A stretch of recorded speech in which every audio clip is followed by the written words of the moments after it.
চাঁপাইনবাবগঞ্জের শিবগঞ্জ উপজেলার চৌকা সীমান্তে আবারও উত্তেজনা দেখা দিয়েছে।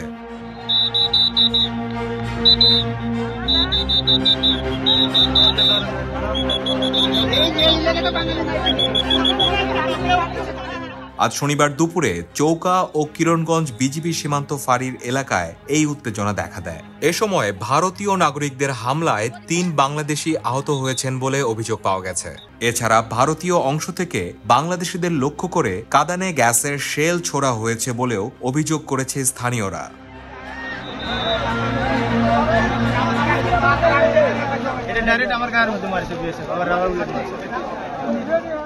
সীমান্তের বাসিন্দারা জানান, আজ দুপুরে সীমান্তের শূন্যরেখার পাশে বাংলাদেশের ভেতরের জমিতে ঘাস কাটতে গিয়েছিলেন 2 যুবক। এ সময় ফসলি জমি বিনষ্টের অভিযোগ তুলে তাদের মারধর করেন ভারতীয়রা। পরে তারা বাংলাদেশের ভেতরের কয়েকটি আম গাছ কেটে দেন এবং ফসলি জমি বিনষ্ট করেন। এতে ক্ষিপ্ত বাংলাদেশিরা সীমান্তে জড়ো হয়ে বিক্ষোভ করেন। এ সময় বাংলাদেশ ও ভারতের নাগরিকদের মধ্যে পাল্টাপাল্টি ধাওয়া শুরু হয়।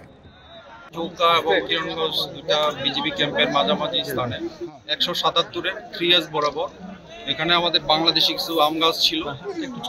ভারতের নাগরিকরা আমাদের এই বাংলাদেশি আম গাছ কাটাকাটি নিয়ে যেটা ভারতীয় নাগরিক এবং বাংলাদেশের নাগরিকের মধ্যে একটা উত্তেজনার পরিস্থিতি সৃষ্টি হয়।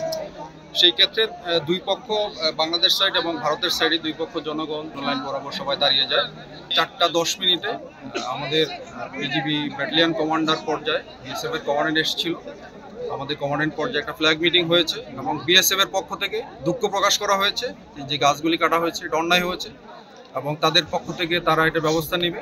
তো সুতরাং আমরাও একদম লাস্ট সম্পূর্ণ বিচার না হওয়া পর্যন্ত আমরা গ্রাউন্ডে আছি।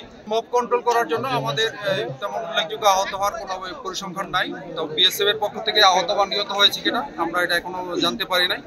তবে আমরা এটা বিভিন্ন মব কন্ট্রোল করার জন্য ওরা সাউন্ড গ্রেনেড নিক্ষেপ করেছে, যেটা ওরা ইন্টারন্যাশনাল আইন যেটা আছে এটা ভঙ্গ করেছে। তো এই ব্যাপারে আমি আমার মহাপরিচালককে বিস্তারিত ঘটনা বর্ণনা করেছি এবং আমি আশা করি আমাদের বিজিবির হেডকোয়ার্টার এবং বিএসএফ হেডকোয়ার্টারের উচ্চ পর্যায়ে তারা একটা আলোচনা করবেন।